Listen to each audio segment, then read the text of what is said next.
Have you ever seen me make one of the many kinds of kimchi that I love to make? I love eating samgyeopsal at home along with bibimbap, japchae, yukke. Side note, serving samgyeopsal with some kimchi fried juices from the meat along with some ice-cold naengmyeon makes for the perfect combination. When I was just 14 years old, I took it upon me to make kimchi for the first time. I bet you are all wondering how it went. It actually went very badly, and I never even tried my first kimchi. The garlic soaked into the components of all the plastic of the blender and never left, actually leaving a hint of kimchi in every smoothie that everyone tried to make. I was reflecting on the first time I made kimchi, how badly it went. Could I do it properly now?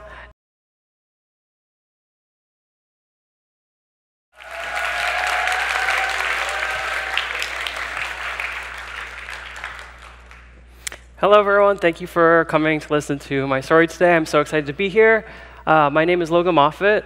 I am a full-time content creator on social media focusing on sharing my love for food and creating simple and easy dishes from all over the world. I have a question for all of you. Have you ever seen me make one of the many kinds of kimchi that I love to make? Yes, okay. Thank you so much. I like cooking a different array of Korean foods at home and love to recreate foods that I have on my trip to Korea. I love eating samgyeopsal at home along with bibimbap, japchae, yukke, and I have many other kinds of foods at home. I've been cooking for my family for as long as I can remember from my childhood. Because I have been cooking for my family most of my life, often especially making Korean food, such as samgyeopsal, because it is a fun, interactive food that you can share together as a family. Side note, serving samgyeopsal with some kimchi fried juices from the meat along with some ice-cold naengmyeon makes for the perfect combination. The refreshing flavor of the bright and sour kimchi with the fatty meat plus the cold chewy noodles is a taste you will never forget. I love to travel and experience new experiences in Korea and have all the Korean foods possible. So far, I've traveled to Jeju, Busan, and even the remote island Imjedo. I hope to explore every region of Korea in the future and learn as much as I can from experiences. Growing up, I was a competitive swimmer, training 19 hours a week, and would come home from practice often, ravenous, tired, and I'm a picky eater, so that's where I learned to cook because I decided to take it upon myself to make my own food and make the best food. When I was around the age of 10 years old, I started cooking dinner for my family every night, making an array of dishes and developing my skills myself. I learned how to use a knife, learned how to cook, what flavors go with what, and how to cook food in general. For the next few years, I made time every Sunday to create my own grocery list, plan meals, and go to the grocery store to make sure that I had the ingredients for the week to cook for my family. For the next few years, I surfed the internet daily, learning more and more from various cooking apps on my iPad, but especially watching YouTube. I fell in love with the concept of learning to watch a video rather than read a recipe. Being a visual learner, watching a YouTube video recipe was like a dream. I would spend my free time keeping up with my favorite YouTube cooking accounts. Throughout the years, teaching myself to cook and starting to develop my own style and very specific tastes I liked. I always compare cooking to learning a language, because once you learn the basics of a language, you can expand your capabilities. I think cooking is the same thing, because once you understand a cuisine's flavor, you can practically learn the cuisine's language.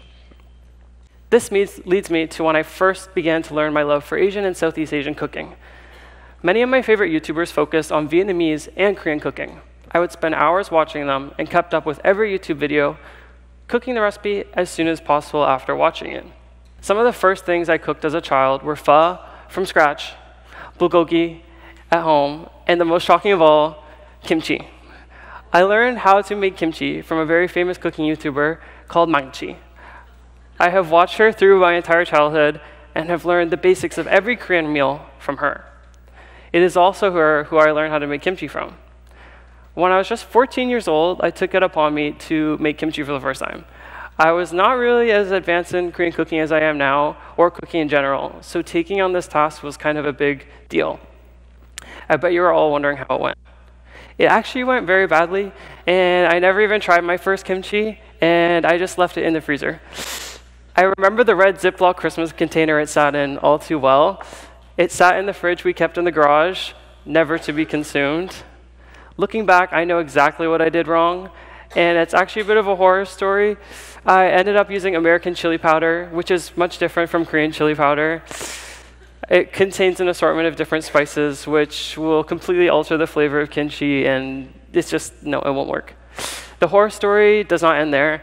My mom's blender was completely destroyed in the making of this. I blended the kimchi sauce in the family blender, and it soaked into the garlic soaked into the components of all the plastic of the blender and never left, actually leaving a hint of kimchi in every smoothie that everyone tried to make. After this terrible first time, I actually never made kimchi again for a really long time. And fast forward to present day, high school got real, swimming consumed most of my time, and I even got a part-time job. I would still cook on weekends and experiment with new foods every so often, but for several years in high school, I was not cooking nearly as much as I used to. Not until the outbreak of the coronavirus. Fast forward a couple years, I have graduated high school. I'm in a gap year, taking a break from school, still swimming, still working, but everything gets canceled with the outbreak of COVID-19. I am left at home, no responsibilities, no job, no school, and no sports. I spent a lot of this time getting back into the kitchen, reconnecting with my old hobbies, finally getting some rest, and enjoying a new way of life. As most of you can probably relate, social media is a huge part of my life, and I think like most of us, during lockdown, it became an even bigger part of our lives, being a main source of entertainment and connecting us all during such a strange time. For the first year and a half of lockdown, I was a social media bystander, honestly. I watched many cooking TikTokers who inspired me, but always knew I could do it. But when would I start? I would often scroll on TikTok and YouTube, watching my favorite cooking creators, admiring the content and wishing to do what they do, but lacking one thing, the courage to start. I spent about a year and a half as this social media bystander, simply by just enjoying content, but secretly wishing I was a part of what was going on. Something that I learned from this experience, and many of the things that have happened since, is that starting is simply the hardest part of most tasks. Starting is how things actually are, subjecting oneself to possible failure, embarrassment, and ridicule. The internet is vast, and putting yourself out there can be daunting, and this leads me to the time that I finally actually started. On May 20th, 2021, I posted my first TikTok about Korean food. The premise of the video was about food combination that you have been addicted to lately, and I posted a video eating kimchi, cucumber, and rice. This video got the most traction I've ever seen on TikTok, and I actually noticed many comments aligning with my love for kimchi. At the time, my favorite kimchi was store-bought kimchi. I replied to every comment asking, which kimchi brand should I get? Saying to buy Rooster brand. I continued posting the food I loved, which was in particular Korean food, and many comments would ask if I eat anything else. The answer is yes, but at my house, I cook Korean food the most for the simple reason is I think it's the most delicious.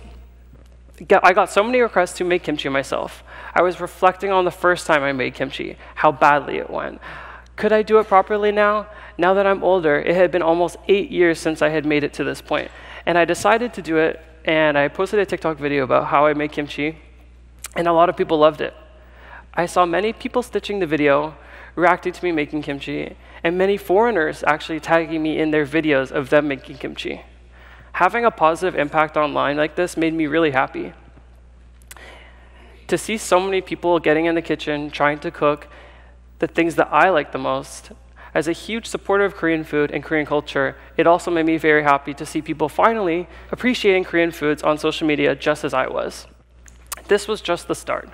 Fast forward to now, a few years later, Korean food has taken over social media and is constantly proving itself as a superpower of a cultural food. I now am sharing all the new Korean foods that I have been making recently, such as yuke and even homemade makgeolli. Reflecting on the past, in the back of my head, I had always wanted to be a YouTuber. I had always wanted to be able to create something and share it with the world. The essence of a content creator, I never realized this is exactly what I want. I started social media and didn't start with the intention of becoming the next big YouTuber or the next big TikTok star. I just wanted to share the foods that I love. Thankfully, TikTok has led me to the point that I'm at now, that is my full-time job as a content creator, focusing on TikTok, Instagram, and proud to even say now, YouTube. Starting posting on TikTok has opened up more doors in my life than I could have ever expected. Nowadays, I post many TikToks, Instagram Reels, and videos per week, and around one long-form YouTube video a week.